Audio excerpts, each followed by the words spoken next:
Hope Homestead, and today I'm going to talk about the different ideas and thoughts that people have on using heat lamps and heating their chicken coops, and the various things that people do for their chickens. You hear a lot of people on YouTube talking about don't use heat lamps, they're a fire hazard, chickens don't need them, so on and so forth. And you know, in a way that's true. I mean, there is a risk with running heat lamps, but it all depends on what you're using them for. So for instance, I use heat lamps in my coop.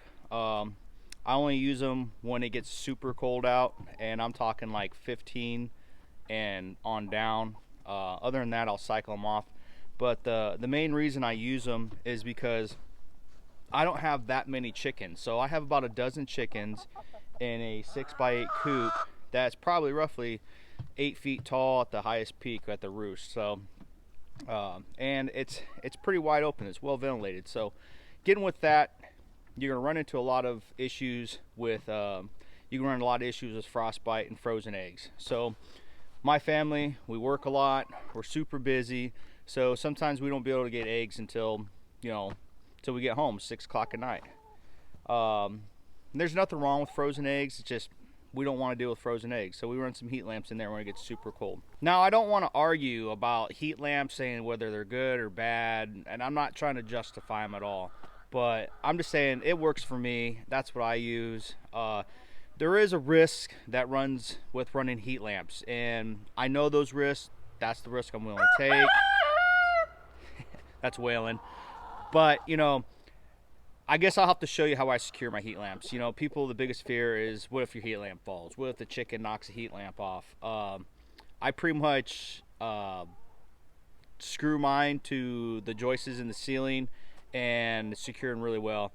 The only thing I'd have to worry about is making sure I don't get dust collection on them or straw, anything like that. That's probably about the only thing I'm worried about. If a light bulb explodes, I haven't ran into that yet. So there's nothing wrong with running heat lamps, in my opinion. And in the region I am, in Region 5, I'm located in Nebraska.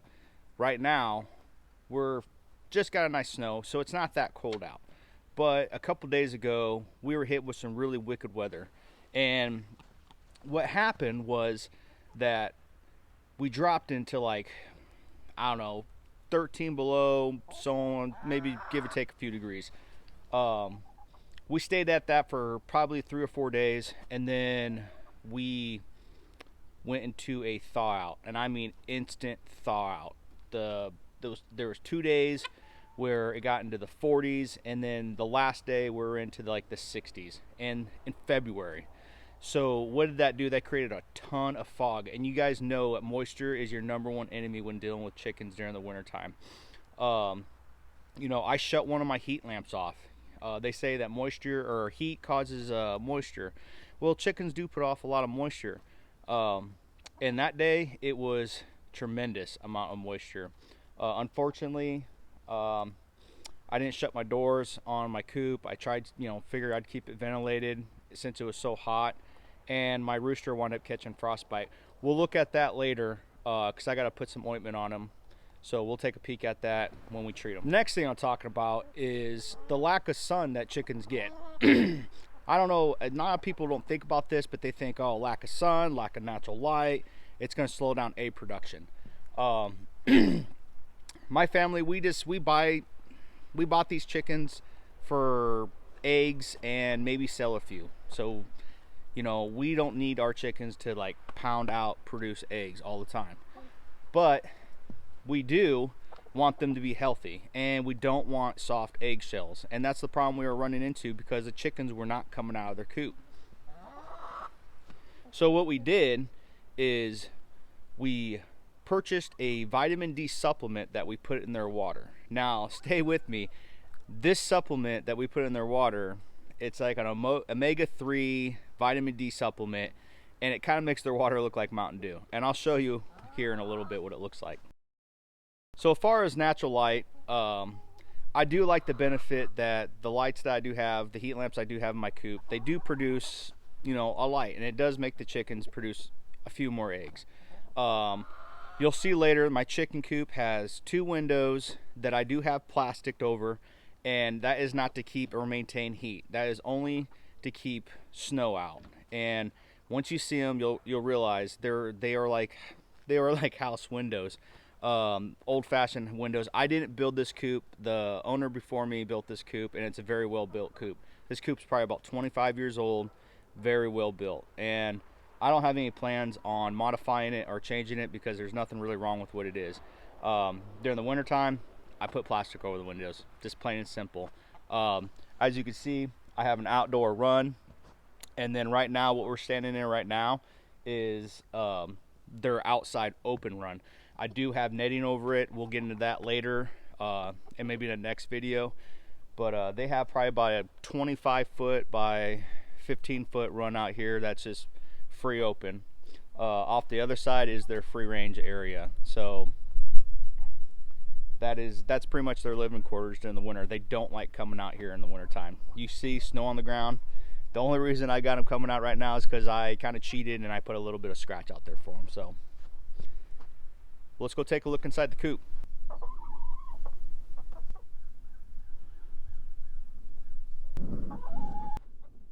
This is what I'm doing to secure my heat lamp. So as you can see, I drove a screw through the clamp and then secured it with the board. So there is no way that I'll have that heat lamp fall down.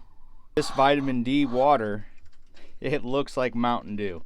I won't say what else it looks like, but I'm just gonna say it looks like Mountain Dew. But the chickens like it, and it's good for them. So we're gonna continue on doing this until they get outside and they start getting their natural vitamin D.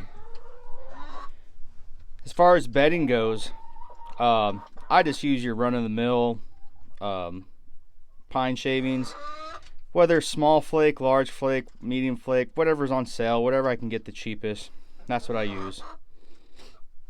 But you can see behind me, these are the windows I was talking about. Now, at one time they were glass paned windows, but kids back in the past, whenever they shot them out like kids like to do, they like to shoot windows out. So they have a caged wire over them. You can't see them because the light's shining through. Apologize. But those are the ones I put plastic over. Now, I do that not to maintain heat, but just to keep the wind and snow and the elements out of this chicken coop. Now, I'll take that plastic off when it gets nice out, but mind you, I'm not doing it to maintain heat. So, because these chickens, one thing everybody can agree on is chickens they're tough. They're meant to be in the cold. They grow feathers, they molt, they're made for this kind of weather. So the other thing I want to talk about is this is a log cabin chicken coop. And you can kind of see behind me these lines right here. Now, the whole coop is kind of like that, and it's well ventilated, trust me. So moisture is not a problem here unless it is sealed up, and I try not to seal anything up. I considered doing the straw hay bale method, stacking them up outside the coop, but the more I thought about it is I don't want any more critters than I already have. The bad thing about doing something like that is you invite a lot of little mice and anything trying to get out of the cold, possums, everything. They're going to get into that hay bale and they're going to make themselves their home. I don't want to find that, and I don't want that stressing my chickens out. So that's why I don't. So right now, I'm going to go try to catch this rooster that has frostbite. I'll show you what it looks like, and we'll put this ointment on him, and should be fun. He's probably going to give me a run for my money, but he's usually not too bad. Waylon, he talks a big show, but he's all right. Well, looks like I got Waylon. So I'm going to show you his frostbite. So you kind of see that right there. It's kind of black. He's got it on his wattles a little bit. Well, he's been doing pretty good. He's been doing really good, actually. I've been putting this ointment on, basically Neosporin, and he has been healing up just fine. So stick with me. I'm gonna put this stuff on him real quick. and hope he doesn't shake it off. So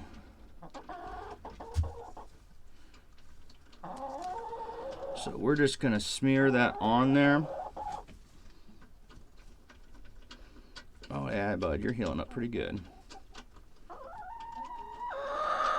He's a Rhode Island Red. That's another thing I like to mention is if you got roosters with big wattles and combs, they're gonna get frostbite.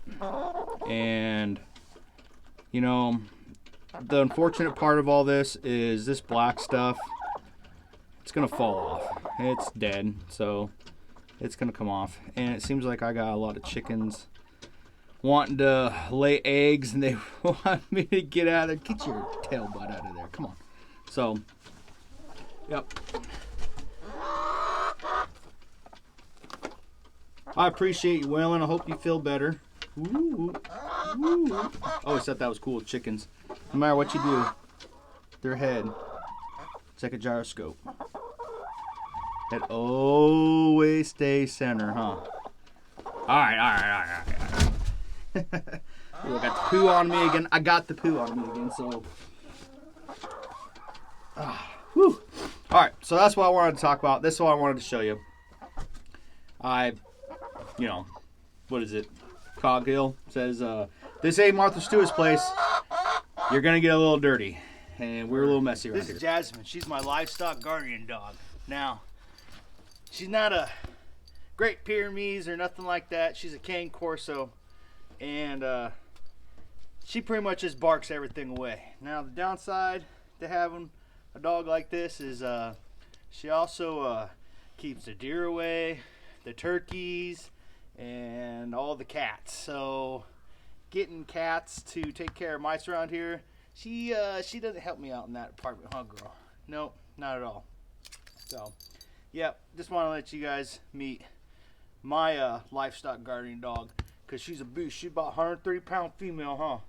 Yeah, but she likes it here. She used to be a city dog. So guys, if you like what you saw today, please subscribe, hit that like button, and share. Look forward to seeing you guys comment, and we'll see you next time on Sunny Slope Homestead.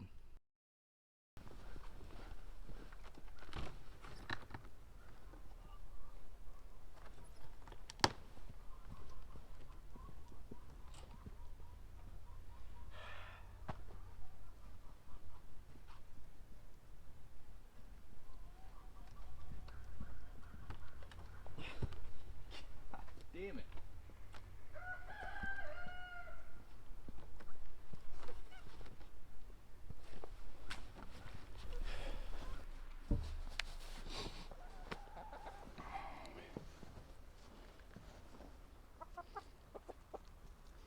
Hi, this is Mike with Sunny Slope Homestead, and today we're going to discuss the debate whether or not to use heat lamps in your coop and the proper way to winterize your chickens. And I'm trying to keep the snow out. Easy there, bud. Hey, I got a rooster in the hen box there. So, what I'm going to try to do is I'm going to try to get this hen. What I'm going to try to do is I'm going to try to get this rooster and put some ointment on them. So stick with me.